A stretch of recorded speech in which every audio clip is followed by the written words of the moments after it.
If you enjoy this type of content, subscribe to the channel and leave a like to be part of the community. Now let's get started. Imagine two people. The first has just won $500,000 in the lottery. The second has just lost everything. A failed business, maxed out debts, an empty bank account. Now guess, which of the two will be rich 5 years from now? If you bet on the first, there's a good chance you're wrong. And understanding why will completely change the way you see money, success, and your own life. Studies show that most lottery winners return to the same financial level they had before in less than 3 years. At the same time, entrepreneurs who lost entire fortunes often rebuild everything, and many times in less time than it took them the first time. How is this possible? Money disappears and returns to the same hands, as if obeying an invisible law. That law exists. And Harv Eker spent years investigating it. Harv wasn't born rich. In fact, he went bankrupt several times before finally building solid wealth. And when that happened, he couldn't quite understand what had changed. It wasn't just the business. It wasn't just luck. It was something inside him. A different way of thinking, acting, and seeing money. That's when he began to formulate the central concept of the book. Each person carries a financial thermostat inside them. Just as an air conditioner thermostat keeps the room temperature at a fixed level, the human mind keeps a person's financial level within a predetermined range. If you earn more than your thermostat can handle, you will unconsciously sabotage that money until you return to the level you consider normal. If you lose more than it accepts, you will try to recover until you find balance again. And here's the real problem. Most people have never questioned where that thermostat was calibrated. That calibration begins long before you have any control over it. In childhood, you absorb messages about money like a sponge, not only from what your parents said, but from what they did, from the tension that appeared when the bills arrived, from the awkward silence when someone rich was mentioned, from phrases repeated endlessly. Money doesn't grow on trees. Rich people are all thieves. We're not rich enough for that.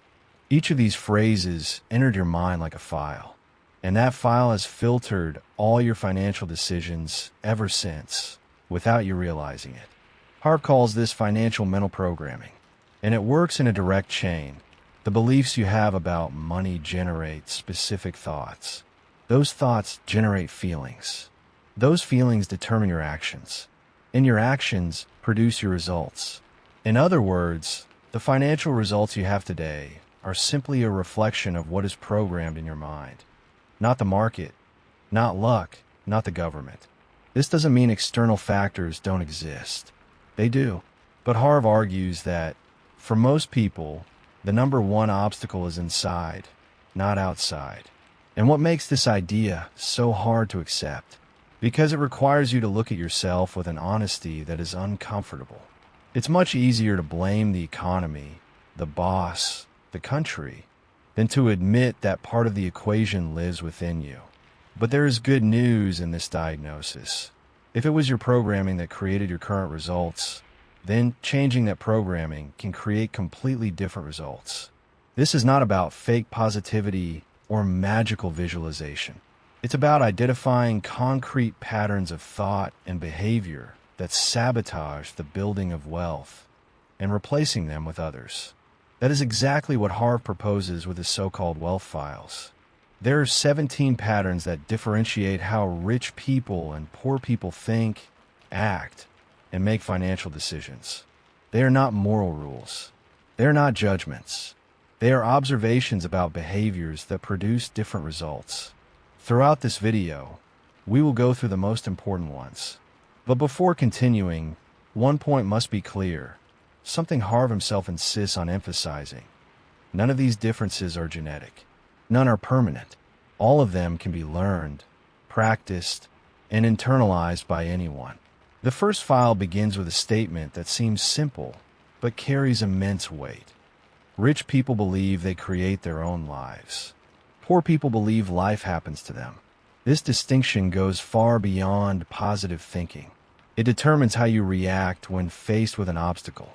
If you believe circumstances control your destiny, every problem becomes proof that the system is against you. If you believe your choices shape your results, every problem becomes a variable that needs to be solved. Harv calls the first group victims, not as an insult, as a diagnosis. The pattern of financial victimization has three classic symptoms: blaming others, constant complaining, and making excuses. And the most dangerous of the three is making excuses, because it always comes wrapped in logic that seems reasonable. If you're enjoying this content, subscribe to the channel and leave a like on the video. And tell us in the comments which city or country you're watching from. We love knowing where our community comes from. Justification is the most sophisticated poison against wealth, because it doesn't look like a problem. It looks like common sense. I don't earn enough to invest. It's not the right time. My field simply doesn't pay well. Each phrase sounds reasonable, and that is exactly why it traps so efficiently. The second wealth file exposes a difference that few people manage to see in themselves. Rich people play the money game to win. People with a poor mindset play to not lose. This distinction changes absolutely everything. The way you invest, negotiate, and react to risk. When the goal is not to lose, any move seems dangerous. You hold on to what little you have. Avoid investments because it could go wrong. Turn down opportunities because there's no guarantee. The result is a paralyzed financial life, protected from risks that never arrive, but also from growth that never happens. Those who play to win, on the other hand, understand that some level of risk is inevitable in building wealth.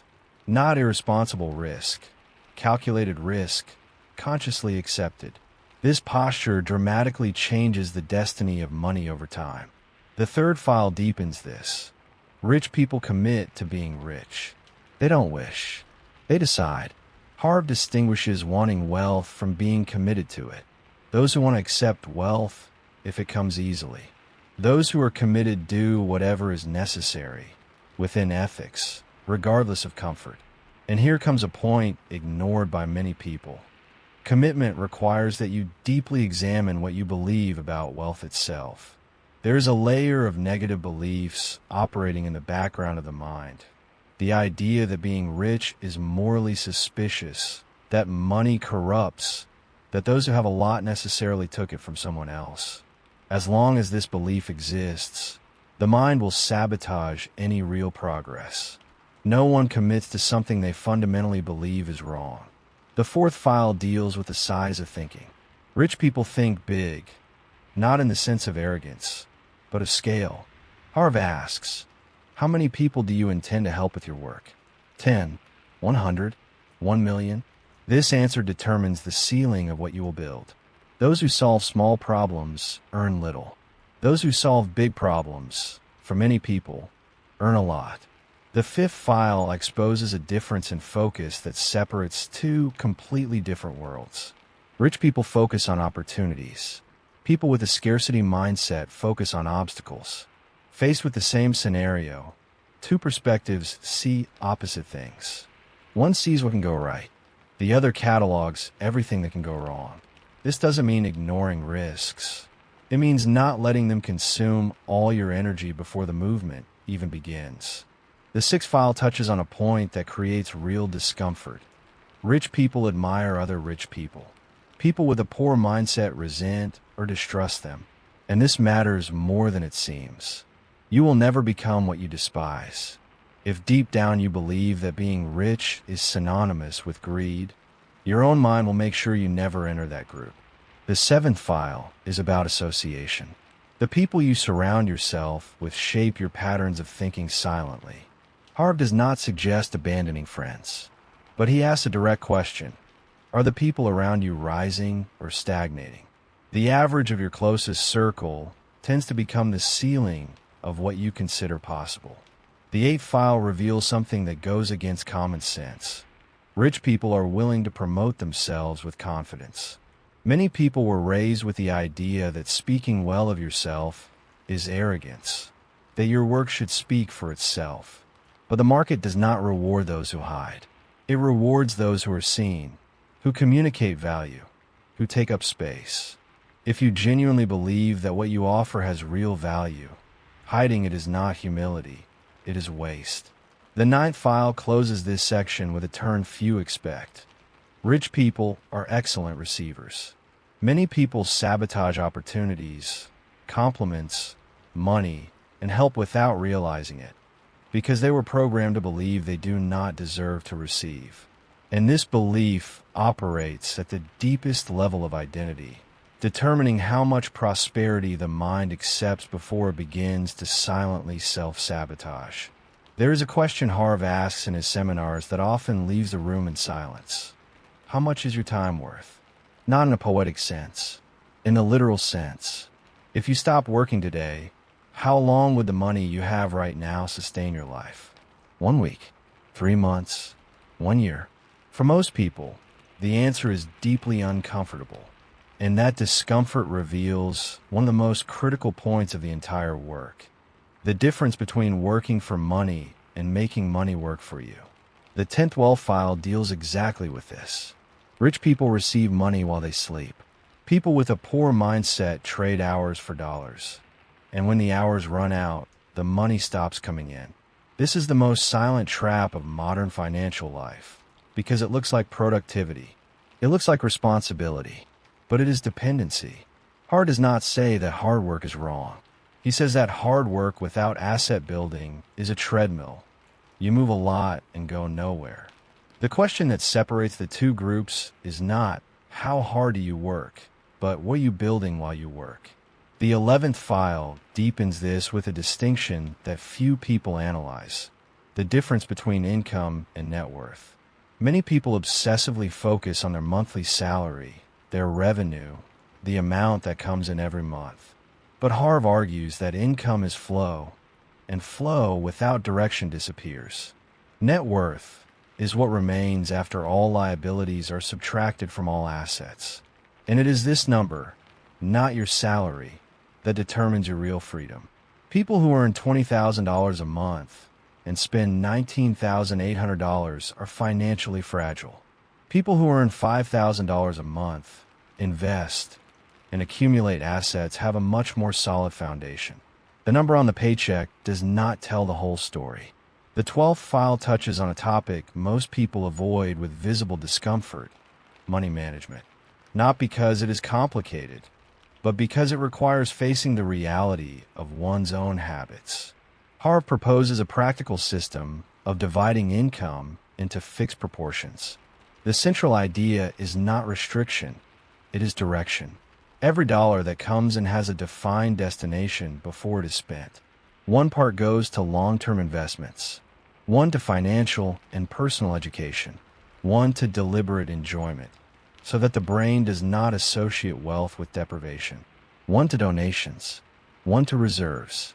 The rest goes to day-to-day expenses. What makes this system powerful is not the math. It is the habit. Harv is direct. It does not matter how much you manage, but the fact that you manage it. Those who learn to manage $100 with discipline will manage $100,000 with the same consistency. Those who do not manage a small amount will simply repeat the same patterns on a larger scale. The 13th file talks about something popular culture distorts: the relationship between wealth and hard work.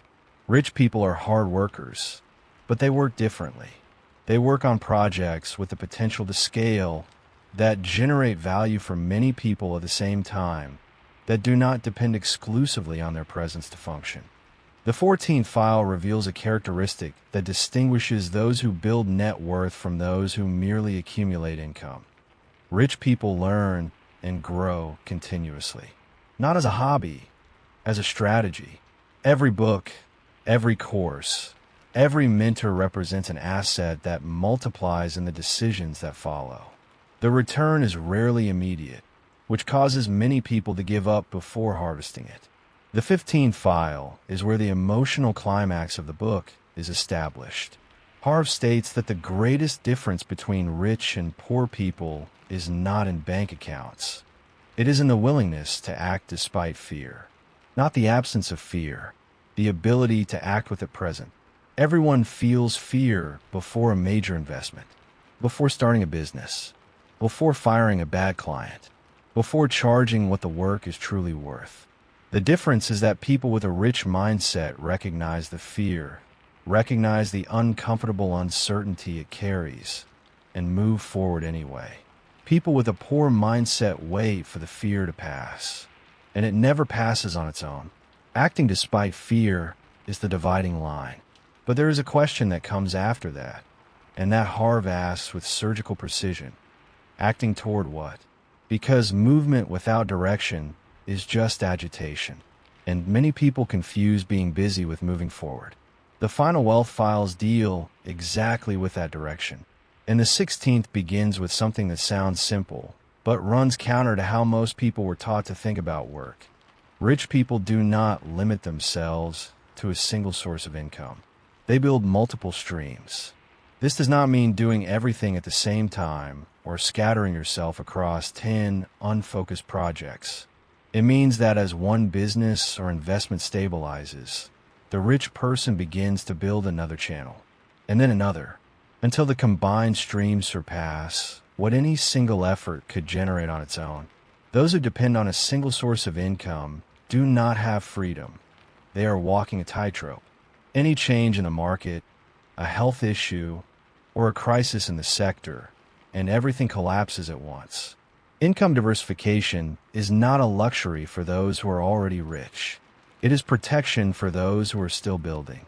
The 17th and final file is where everything converges. And it begins with a statement that, depending on where you are in life, may sound like liberation or provocation. The true goal is not to have more money. It is to have choice. Harv defines wealth as the ability to live fully in the way you choose, without depending on a specific job, a specific person, or a single client or salary. Wealth is having real options, and real options require a level of net worth that most people never reach because it was never a conscious target. Here is the most important turning point of the entire book. You do not need to want to be a billionaire to apply these principles. You need to clearly define how much the life you want to live actually costs, and then build the assets and income streams that sustain that life without requiring you to sell all of your time to do so. But there is one final obstacle that Harv identifies, and it is the most difficult of all: identity. Not techniques, not the market, not the lack of initial capital. Identity. You can learn all 17 wealth files. You can memorize every distinction between rich and poor. You can build spreadsheets, open investment accounts, study assets. But if deep down you still see yourself as someone who is not good with money, who was born to work hard and earn little, who doesn't deserve abundance, none of that will hold. Because the mind always wins over behavior in the long run. You can act differently for a while, but if your identity does not change, you will return to the thermostat. Always. That is why Harv insists that the deepest work is not financial. It is personal.